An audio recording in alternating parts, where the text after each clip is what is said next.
नमः पार्वती पते हर हर महादेव। ओम नमः शिवाय। भगवान भोलेनाथ की कृपा से आप सभी भक्तों की मनोकामनाएं पूर्ण हो। प्रिय भक्तों, आज सोमवार के दिन आप सुनिए 16 सोमवार व्रत कथा। पुराणों में वर्णित है कि 16 सोमवार का व्रत सबसे पहले स्वयं माँ पार्वती ने शुरू किया था और अपने कठोर तपस्या और व्रत के शुभ प्रभाव से उन्हें भगवान शिवपति के रूप में मिले थे। 16 सोमवार के व्रत करने और कथा को सुनने से मनुष्य की सभी मनोकामनाएं पूरी होती हैं और जीवन में किसी तरह की कमी नहीं होती। स्त्री पुरुष आनंद पूर्वक जीवन यापन करते हुए मोक्ष को प्राप्त करते हैं और जो भक्त सच्चे मन से इस दिन भगवान शिव की कथा का श्रवण करता है उसके जीवन के समस्त कष्ट और अकाल मृत्यु से भी वह मुक्त हो जाता है। एक समय भगवान भोलेनाथ माता पार्वती के साथ विचरण करते हुए मृत्यु लोक में पधारे और भ्रमण करते करते विदर्भ देश में अमरावती नाम की अति रमणीक पुरी में पहुँचे। वह पुरी अमरावती के सदृश ही सर्व प्रकार के सुखों से परिपूर्ण थी। उस पुरी के राजा ने एक अति सुंदर शिव जी का महान मंदिर बनवाया हुआ था। उसी मंदिर में श्री महादेव जी अपने धर्म पत्नी श्री पार्वती जी के साथ निवास करने लगे।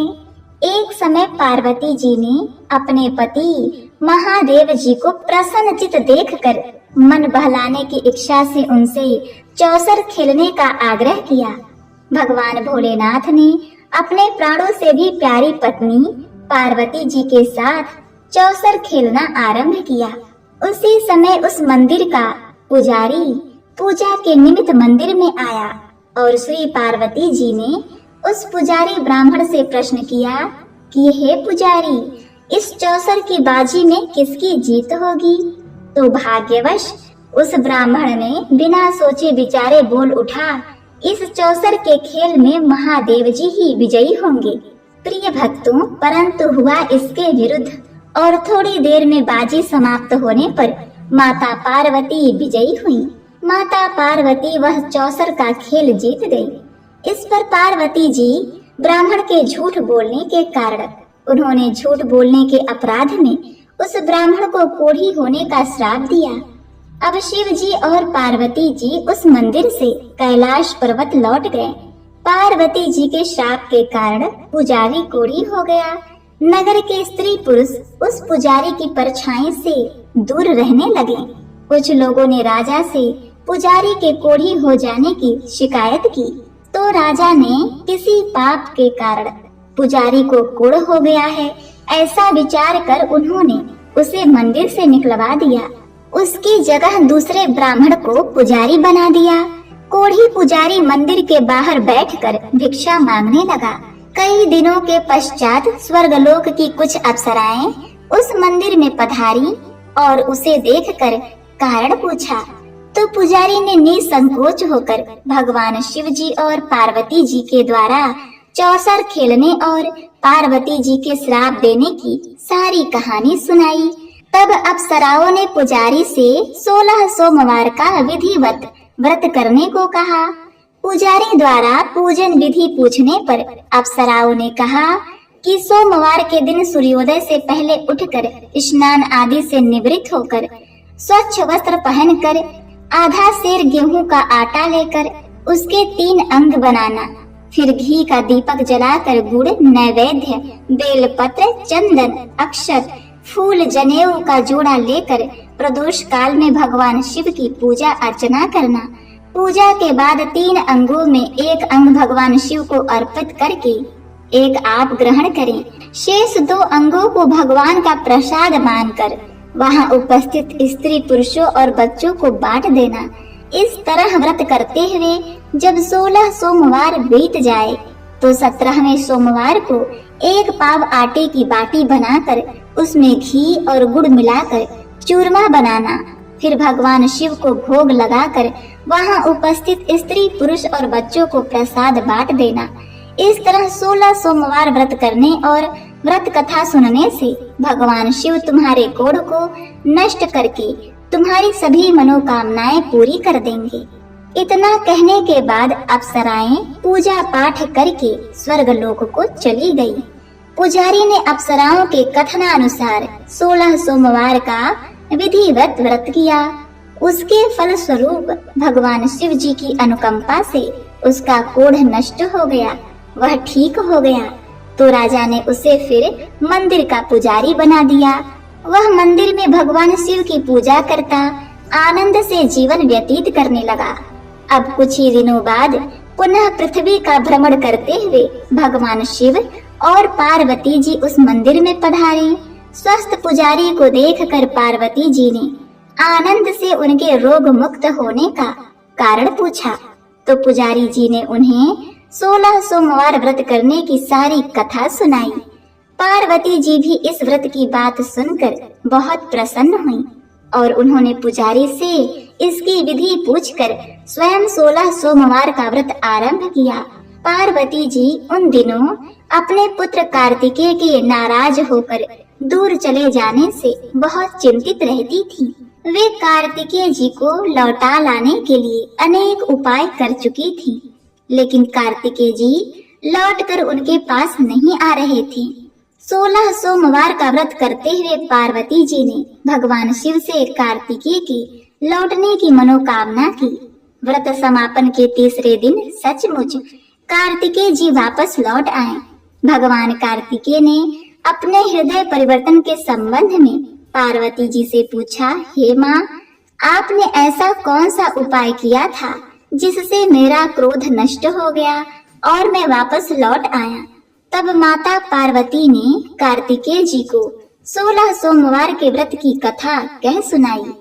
कार्तिकेय जी अपने एक ब्राह्मण मित्र ब्रह्मदत्त के परदेश चले जाने से बहुत दुखी थे।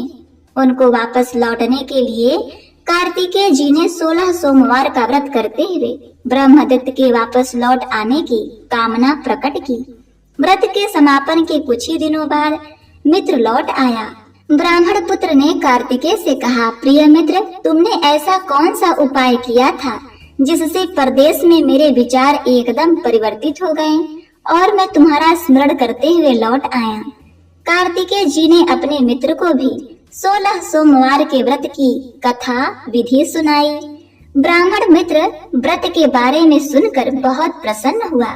उसने भी व्रत किया। 16 सोमवार व्रत का समापन करने के बाद ब्रह्मदत्त विदेश यात्रा पर निकला। वहां नगर के राजा हर्षवर्धन की बेटी राजकुमारी गुंजन का स्वयंवर हो रहा था। वहां के राजा ने प्रतिज्ञा ली थी कि एक हथनी यह माला जिसके गले में डालेगी वह अपनी पुत्री का विवाह उसी से करेगा। ब्राह्मण भी उत्सुकतावश महल में चला गया। वहां कई राज्यों के राजकुमार बैठे थे। तभी एक सजी धजी हथिनी सूंड में जयमाला लिए वहां आई। हथिनी ने ब्राह्मण के गले में जयमाला डाल दी। फलस्वरूप राजकुमारी का विवाह ब्राह्मण से हो गया। एक दिन उसकी पत्नी ने पूछा, हे प्राणनाथ, आपने कौन सा शुभ कार्य किया था जो उस हथिनी ने राजकुमारों को छोड़कर आपके गले में जयमाला डाल दी? ब्राह्मण ने 16 सोमवार व्रत की विधि बताई। अपने पति से 16 सोमवार का महत्व जानकर राजकुमारी ने पुत्र की इच्छा से 16 सोमवार का व्रत किया। अब निश्चित समय पर भगवान शिव की अनुकंपा से राजकुमारी की एक सुंदर, सुशील एवं स्वस्थ पुत्र पैदा हुआ। पुत्र का नामकरण गोपाल के रूप में हुआ। बड़ा होने पर पुत्र गोपाल भी माँ से एक दिन प्रश्न किया कि हे माँ, मैंने तुम्हारे ही घर में जन्म लिया, इसका क्या कारण है? माँ गुंजन पुत्र को 16 सोमवार व्रत की जानकारी दी। व्रत का महत्व जानकर गोपाल ने भी व्रत रखने का संकल्प किया। गोपाल जब 16 वर्ष का हुआ तो उसने राज पाने की इच्छा से 16 सोमवार का विधिवत व्रत किया। व्रत समाप्त के बाद गोपाल घूमने के लिए समीप के नगर में गया। वहां वृद्ध राजा ने गोपाल को पसंद किया और बहुत धूमधाम से अपनी पुत्री राजकुमारी मंगला का विवाह गोपाल के साथ करा दिया। 16 सोमवार के व्रत करने से गोपाल महल में पहुंचकर आनंद से रहने लगा। 2 वर्ष बाद वृद्ध राजा का निधन हो गया तो गोपाल को उस नगर का राजा बना दिया गया। इस तरह 16 सोमवार व्रत करने से गोपाल के राज्य पाने की इच्छा पूर्ण हो गई। राजा बनने के बाद भी वह विधिवत 16 सोमवार का व्रत करता रहा। व्रत के समापन पर 17वें सोमवार को गोपाल ने अपनी पत्नी मंगला से कहा कि व्रत की सारी सामग्री लेकर वह समीप के शिव मंदिर में पहुंची, तो उसने पति की आज्ञा का उल्लंघन करके सेवकों द्वारा पूजा की सामग्री मंदिर में भेज दी। स्वयं मंदिर में नहीं गई। जब राजा ने भगवान शिव की पूजा पूरी की तो आकाशवाणी हुई, हे राजन, तेरी रानी ने 16 सोमवार व्रत का अनादर किया है, तो तुम रानी को महल से निकाल दे, नहीं तो तेरा सब वैभव नष्ट हो जाएगा। आकाशवाणी सुनकर उसने तुरंत महल में पहुंचकर अपने सैनिकों को आदेश दिया कि रानी को दूर किसी नगर में छोड़ आओ। सैनिकों ने राजा की आज्ञा का पालन करते हुए उसे तत्काल अपने घर से निकाल दिया। रानी भूख प्यास से उसी नगर में भटकने लगी। रानी को उस नगर में एक बुढ़िया माई मिली। वह बुढ़िया माई सूत काट कर बाजार में बेचने जाती थी, लेकिन उस बुढ़िया से सूत उठ नहीं रहा था। बुढ़िया ने रानी से कहा, बेटी, यदि तुम मेरा सूत उठाकर बाजार तक पहुंचा दो और सूत बेचने में मेरी मदद करो तो मैं तुम्हें धन दूंगी। रानी ने बुढ़िया की बात मान ली, लेकिन जैसे ही रानी ने सूत की गठरी को हाथ लगाया तभी चारों ओर आंधी चली और गठरी खुल जाने से सारा सूत आंधी में उड़ गया। बुढ़िया ने उसे फटकार कर वहां से भगा दिया। रानी चलते चलते एक नगर में गई और वह एक बनिए के घर पहुंची। उस बनिए ने तरस खाकर रानी को घर में रहने के लिए कह दिया, लेकिन तभी भगवान शिव के प्रकोप से बनिए के दुकान में भरा सामान एक एक करके नष्ट होने लगा। बनिए ने भी उसे अपशगुनी समझकर वहां से उसे भगा दिया। भूख प्यास से व्याकुल रानी वहां से आगे की ओर चल पड़ी। रानी ने एक नदी पर जल पीकर अपनी प्यास शांत करनी चाहिए, तो नदी का जल उसके स्पर्श से सूख गया। अपने भाग्य को कोसती हुई रानी आगे चल दी। चलते चलते रानी एक जंगल में पहुंची। उस जंगल में एक तालाब था जिसमें निर्मल जल भरा हुआ था। निर्मल जल देखकर रानी की प्यास तेज हो गई।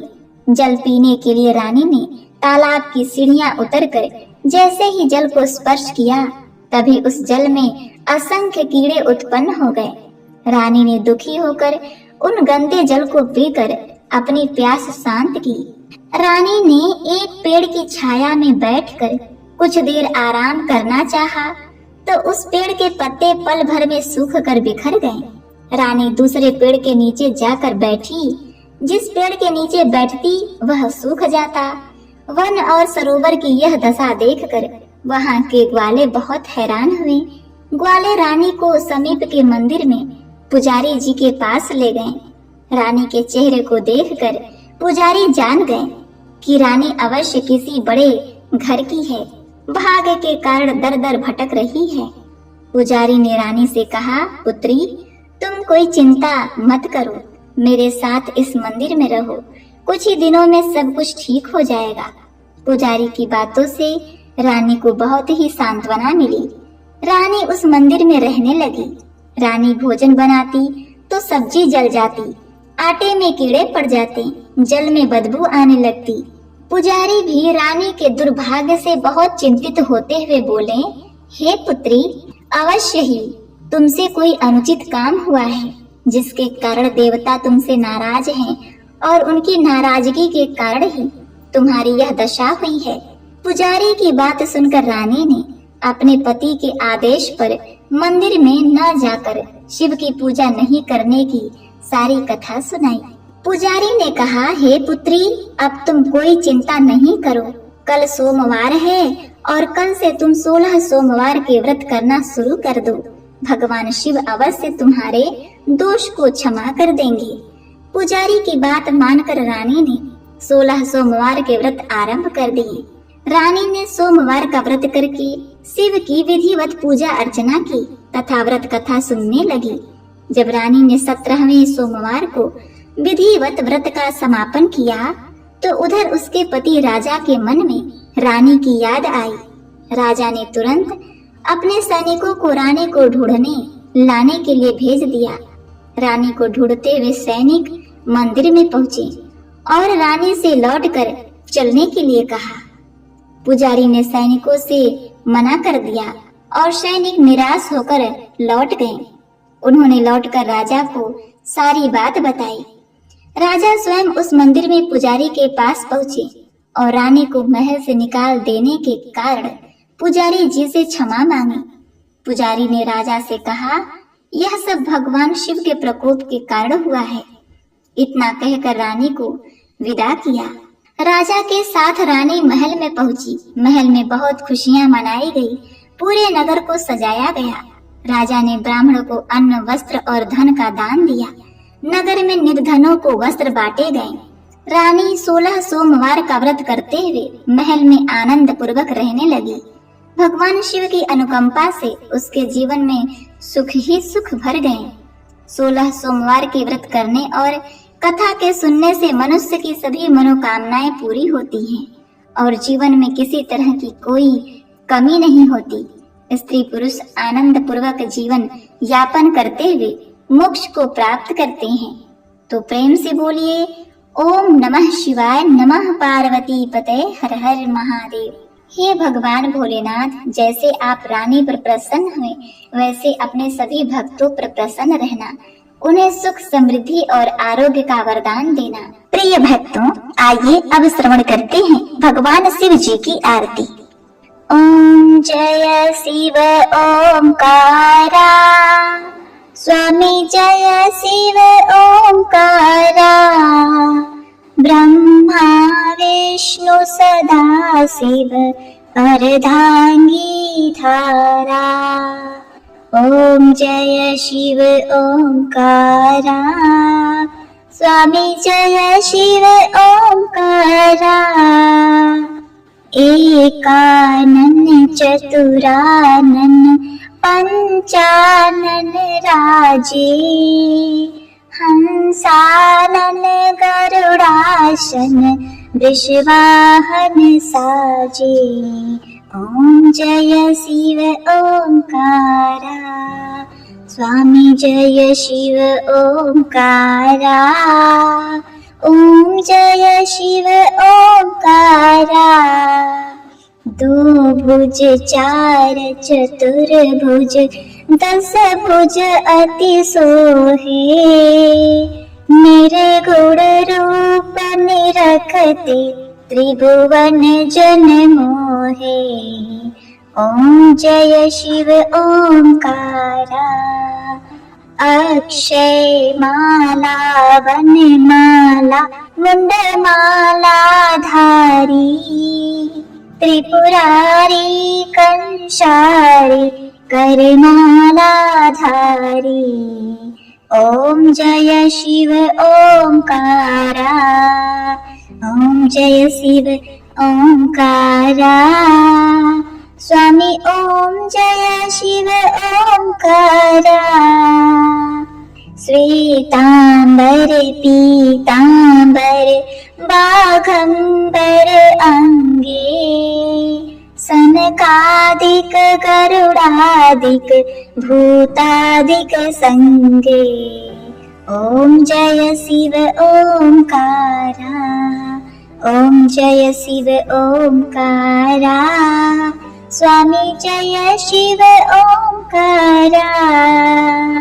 करके माधक मंडलु चक त्रिशूलधारी, सुखकारी दुखहारी जगपालनकारी। ओम जय शिव ओंकारा, ब्रह्मा विष्णु सदा शिव जानत अविवेका, मधु कटभ दो मारे सुर भयहीन करे। ओम जय शिव ओंकारा, ओम जय शिव ओंकारा, स्वामी जय शिव ओंकारा। लक्ष्मी व सावित्री पार्वती शंगा। पार्वती अर्धांगी शिवलहरी गंगा। ओम जय शिव ओंकारा। पर्वत सोहे पार्वती शंकर कैलाशा। भांग धतूरा का भोजन भस्मी में भाषा। ओम जय शिव ओंकारा। जटा में गंग बहत है गल मुंडन माला। शेष नाग लिपटावत ओढ़त मृगछाला। ओम जय शिव ओंकारा।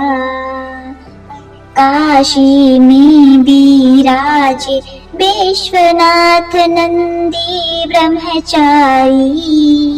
नित उठत दर्शन पावत महिमा अति भारी। ओम जय शिव ओंकारा। ओम जय शिव ओंकारा। स्वामी जय शिव ओंकारा। त्रिगुण स्वामी जी की आरती जो कोई नर गावे। कहत शिवानंद स्वामी मन वांछित फल पावे। ओम जय शिव ओंकारा। ओम नमः शिवाय। नमः पार्वती पते हर हर महादेव।